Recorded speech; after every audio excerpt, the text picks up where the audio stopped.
आपकी कभी किसी तांत्रिक से कोई क्लैशेस हुए हैं? बहुत बार हुए हैं। इस बारे में मैं आपको एक केस बताती हूँ। एक शिमला का केस है मेरे पास। 2 पार्टनर्स आते हैं मेरे पास, लड़का लड़की आते हैं। मैंने चेकिंग की, लड़की के ऊपर मुझे ज्यादा दिक्कत दिखती है। अब आप हैरान हो जाओगे, लड़की के जो असली मम्मी पापा है ना, वो उसकी मम्मी पापा है ही नहीं। वो जो चाचा चाची है ना, वो उसके मम्मी पापा बने हुए हैं। क्यों? क्योंकि लड़की के नाम बहुत सारी प्रॉपर्टी है और उन्होंने उसके ऊपर वशीकरण करा रखा है। उसकी असली माँ को पता नहीं कहाँ गायब कर रखा है।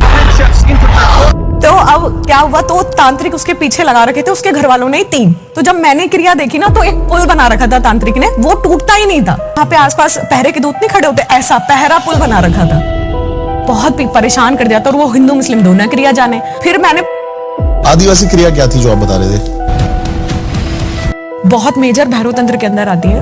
अंडे होते हैं जो चिड़ियाओं के अंडे होते हैं, उसके ऊपर तंत्र किया जाता है। जागृति में जो उसके अंदर से पक्षी पैदा होता है, वो उनके पीछे पड़ता है। मेरे पास कई केस भी ऐसे, वो फोटो खींच के लाते हैं कि जब भी मैं घर से निकलता हूँ, 3 पक्षी मेरे पीछे पड़ जाते हैं। ये त्रिभुज क्रिया होती है। इसमें आर्थिक, मानसिक और शारीरिक 3 प्रकार के बंधन होते हैं। सिंदूर से बनाया जाता है। 3 नींबू रखे जाते हैं। बनाया, शमशान गए या कब्रिस्तान गए, जिस दिशा में उस व्यक्ति का घर है जिसपे आप क्रिया करें, उसके दिशा की तरफ मुख करके इसको गाड़ा जाता है। ये पहले की जाती थी। फिर उसके बाद बलि देते थे।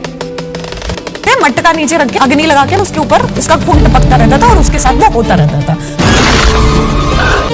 वो तो फिर बर्बाद ही है, ये लगा लो। वो तो फिर दुनिया ही छोड़ सकती। एक तो बहुत बड़े एक्टर है, मैं नाम नहीं लूंगी, उन्होंने मेरे पास एक केस भेजा हुआ है। उसके मम्मी के पेट से उसको आप मान लो 24 25 पत्थरी निकालता है, वापस हो जाती है, निकालता है। उसके यंत्र को पिघलाने के लिए बहुत टाइम लग गया। बलि प्रथा है क्या? मैं समझ ही नहीं पा रहा इसको।